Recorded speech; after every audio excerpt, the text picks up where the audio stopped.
Hi, Liam. This is your Suzuki portion of your lesson. I got your video and a chance to watch and review them. Super helpful when you guys do that, by the way. It makes it much easier to see what's going on over there on your end. Yeah, your Paganini Andante sounds very nice. I like the melody. It's very, very well connected through. It's very nice. And then the same thing for the Allegretto.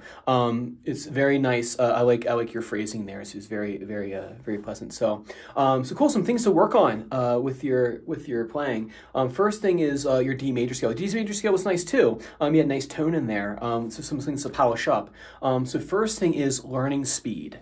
There are parts of the scale kind of like that I think are sometimes fuzzy or consistently like I think for example when you play the C natural instead of the C sharp going up. So you played what was it, D, E, F sharp, G, A, B, and you had a habit of getting that C right there.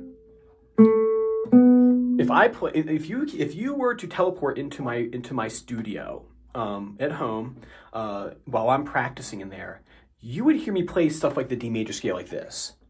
Okay, hand up against the fretboard. D, playing the side of the first finger, ring finger. I would like literally be picking myself apart. Like I literally play slow all the time. Very rarely do I play at tempo. That's like really when I record like Instagram videos or stuff like that. That's when I play up to speed or if I do like a final run through of everything I worked on for that day. But if you were to be in my practice room, you would see me like slow stuff down like way slow. So I could really focus on the small things. E, F sharp, G, A, B, C sharp. What I'd be focusing on in that situation right there is making sure I have like a nice tall pinky like this right here. Make sure my hand was flush against the neck, that horizontal hand. Like making sure I can do that consistently. Other thing too is you play the scale at the tempo that you can play the hardest part at. And for the hardest part for the scale is that right there, the shift, right? If your scale goes, right? If that's the case where you hear that seam in between the shift between second position and seventh position, that means you're playing it too fast. Or if it's radically different than everything else that's in the scale. So if I would to practice that, I would literally look at like seventh position and just slowly and move back to second position. Because my teacher had to say it to me once, and I'll say it for him too, because that's what he would say in the situation, is playing is not practicing. If you play your pieces just repeatedly over and over again, you're great, yeah, like they're beautiful melodies, and you know, we should enjoy like the skill that you've developed over the years. But that isn't necessarily practice. That's just playing through your pieces. So if you kind of just like do like a loop with like Andante, or if you do a loop with your D major scale, that's not necessarily practicing. So practicing, you always have something specific that you're looking at. In this situation right here for you, is I would look at going from second position to seventh position cleanly.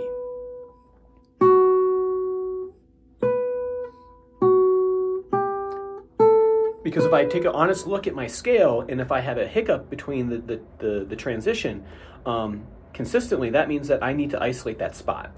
And you kind of have to be honest with yourself when you do things like that. But that being said, though, your D major scale has a very nice tone to it. Your right hand's looking nice with that. So good. So work on that for me. Next thing is the Paganini Andante. Our old nemesis still rears its head. The bass notes. They're much better. You're getting more and more consistent in that spot that we were having that bass note, that actually added bass note in the pickup into the next section. That's sounding much better. You're making sure not to play a bass note there where it feels kind of like naturally you might want to put one in there. But unfortunately though, you are not Paganini, so you don't get final say as to what bass notes go where. But there's two spots that I want you to look at. One's in measure 6. Excuse me. Where are you?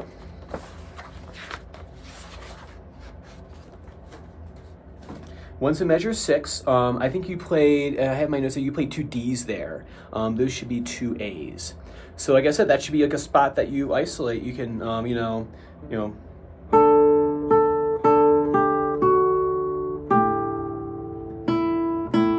like I would like seriously play that like super slow, like making sure I nailed it every single time.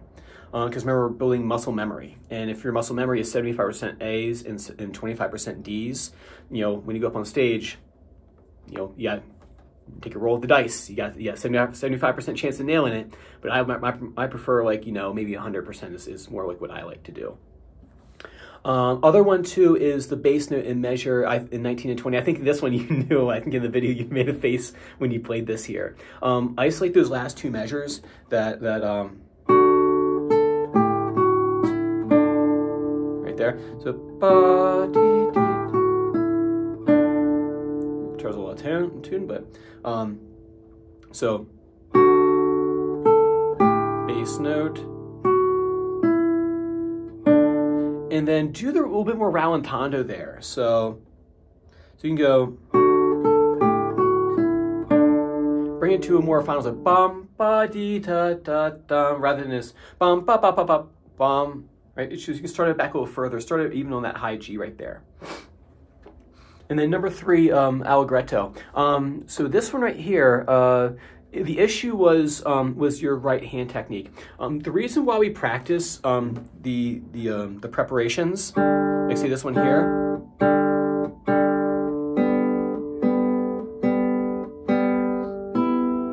and then we'll study things like the twinkle or the Kosler twinkle, is because when those moments come up in the piece, you want to have them practiced, so that way it doesn't fly out the window as soon as the notes get more challenging. It's the same reason why, even though you can play book 1 with one finger, we play with all the fingers, because you're training them into something easy. That way, when you get to something hard, you've already kind of like got this under your fingers. The part so overall, the knuckle. What I noticed is your knuckles are rising when you do the piece. So when you're doing your exercises in a controlled situation, you might be going back this way, but as soon as the piece gets challenging, like this, you know, the there it is. As soon as it gets challenging, then things like this tend to kind of pop up. So what I saw there was your knuckles rising, and what causes that would be maybe doing this with the right hand.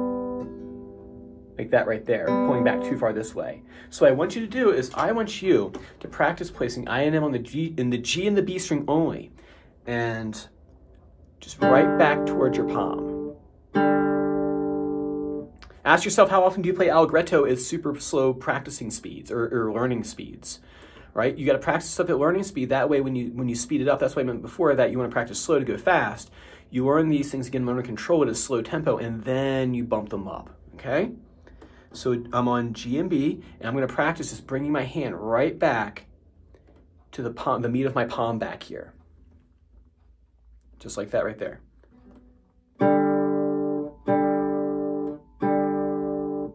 So not that. Because what happens is your attention's focused over here because you're moving up and down, shifting positions. All of a sudden now, your attention's no longer solely focused over here, right? That's why you practice this and you get this so automatic that, and it's not about how fancy the exercise is. Literally the best exercises I do are super simple. Like they're not meant to be hard. If I do sweep picking, I make that a super simple exercise so I can focus on this, not try to be all flashy over here, right? That comes later. I and M over the knuckle, or sorry, on the G and the B string. And then literally practice just the first 2 measures, super slow. Focusing. Oop, there we go. So that'd be a practice spot for me.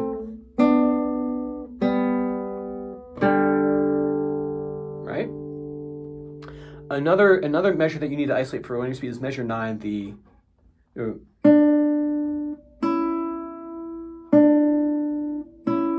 slower down. Get the mechanics right, because there's no point in trying to go fast and doing this all wonky over here, only to have to fix it later. So that's the reason why. So you don't want to go back and have to rework stuff. It's like it takes you longer to get there by doing it.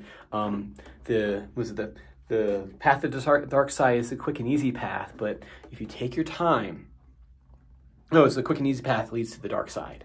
So trying to rush the process, you'll get in your own way. Literally take that measure.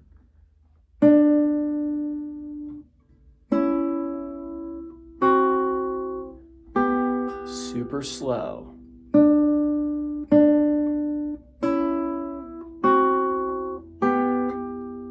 Take Take your time with it, man.